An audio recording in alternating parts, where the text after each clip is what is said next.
a mechanical designer that learned electrical. Talking about myself. I did find PLCs a little bit overwhelming, so I thought I'd have our electrical experts in the room talk about that area of electrical design. I know that's very important to a lot of our designers out there using both the mechanical and electrical tools. Thank you, Sean. Thank you, Eric. That was great.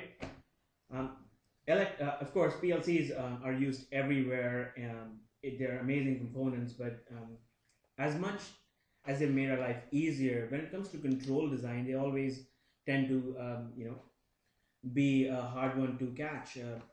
Errors creep in. It's sometimes difficult to do the design. Well, with SolidWorks Electrical, that all has changed. It's amazing how easy it is to work with PLCs. I have some PLC design here already, but what I really want to show you guys is how we can manage and insert PLCs. I'm not going to go into any symbols like Eric was doing. I'm just going to say insert PLC. It's going to ask me, do you want to insert a new one, or do you already have one that you want to insert? Let's pick a new one. You can search for, as we saw earlier, for the manufacturer's part that you want, and there's so many of them. It's amazing. I'm just going to choose the first one I got. It tells me over there on the right side what it is. It has how many inputs, how many outputs, and all that other information. I'm just going to add one of those and select that. And it's going to ask me, okay, well, what do you want to call it? I'm going to call it PLC 5. And I can choose the location where I want it. It doesn't have to be in the field, or whichever location that you want, so you can manage them very easily. And at that point, click OK. And it does that for you. So it has already chosen the symbol. It's making that symbol dynamically. And it gives you a lot of options on the right side here as to what you can do with this. You can add information like mnemonics and terminal numbers and how you want to draw it. All that information is there. So for example, if I want to flip this to the right, I can just do that and flip that. Or I can, as you can see, there are other options for adding channels or filtering channels. So it makes it very dynamic to work with. And I have my PLC and all that information, how many inputs it's had. It has 6 inputs, 4 outputs. All that has been made for you automatically. And this is amazing. If you look at any other, however you've been doing design till now, it's not like this. You have to make a block or you have to do something. With SolidWorks, you really don't have to. You don't have to do anything at all for it to manage your PLCs or draw your PLCs. Of course, there are other methods of doing this. This is not the easiest one, I'd say. This looks so easy. I can go and add more drawing to it and add more information to it from the symbol library. For example, let's say I can go to my control and add a normally open contact over there and select all that Eric just did, adding more components, making connections, all that can be done. But I want to move away from that, and that's how I'd like to work anyways, and that is managing my inputs and outputs and my PLCs. So let's take a look at managing PLCs. I have PLCs are managed components. They are special components, and SolidWorks Electrical understands that. So if you wanted, you could go and manage the same PLC that we just added. As you can see, the PLC we just added, all the information is there, so I can add descriptions, what I want to call this, or associate it with anything I want. But I want to start with what I usually do. When I used to do design, I knew what the inputs and outputs of my design were already. Even before I knew what PLC I was going to use or what I was going to connect it to, I knew I needed 6 or 10 digital inputs, maybe sensors, or something else. I needed a few alarms. All that I already knew. Well, you can start adding that. You can of course add ones on the fly and say, okay, PLC input, PLC output, all that information can be added.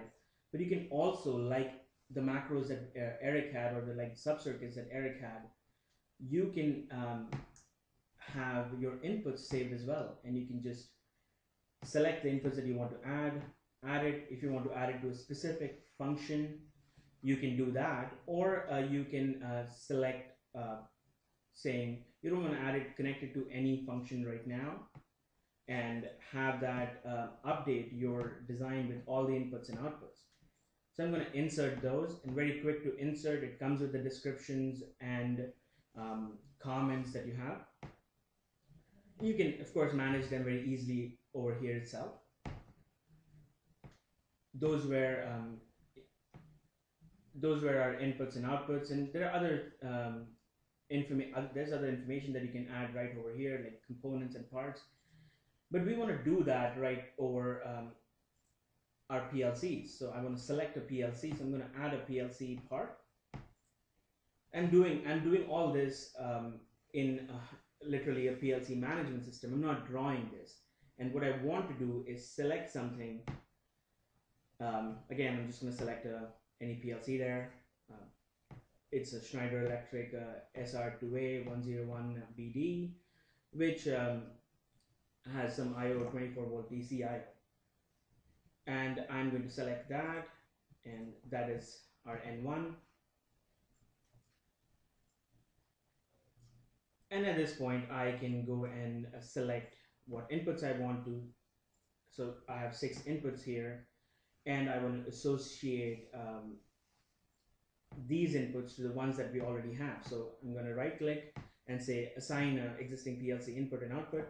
Very easy to do. So let's say I want these 6 sensors to be associated with that PLC, and that's associated now. You can see that all that information is there, and it's also added some associated macros with that sensor. And we'll see how amazing these macros are in just a minute. Let's add a few outputs. Again, right click, associate that with the output. So let's say 4 alarms, and I'm going to associate that over there. That's selected too. And as we're associating it, this light bulb, which is really funny how they've done it, and it's amazing. That light bulb means it's connected or not. So it's basically, if it's gone, that means it's you've associated something. You can also address how you're going to draw this. So there's an option to add a page break if you want to split the digital inputs and outputs into different sections. We've done quite a bit of work. We've added the information that we wanted to. Do you really want to draw this manually? I'd say don't. I'd say select generate drawings.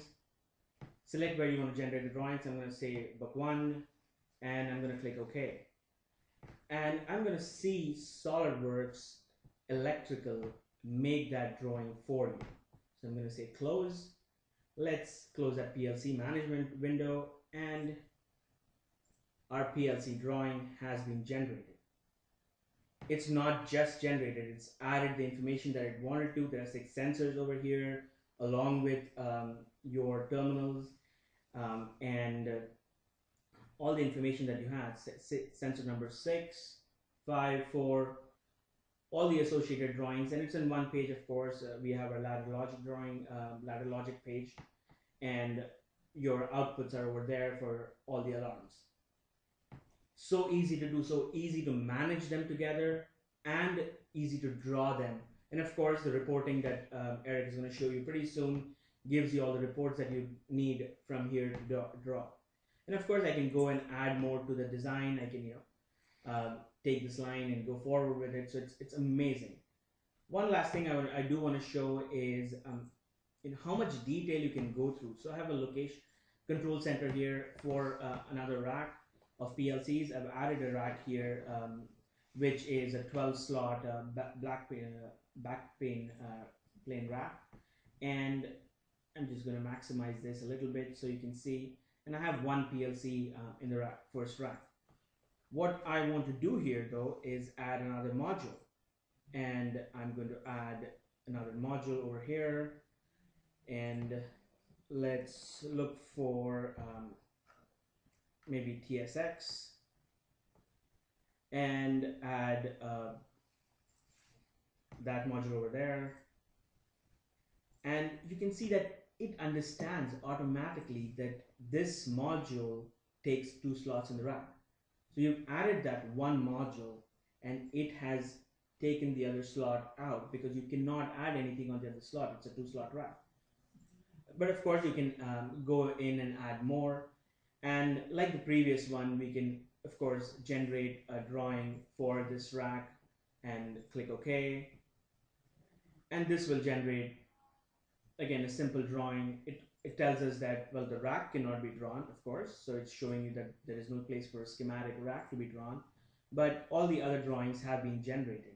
And we have not specified what inputs and outputs or what connections we want to them, so all that information is left to you for interpreting, and it also changes the page in which a next PLC would be, splitting the PLCs exactly as you would, but doing it with the click of a button. And if that isn't amazing, I'm not sure what is.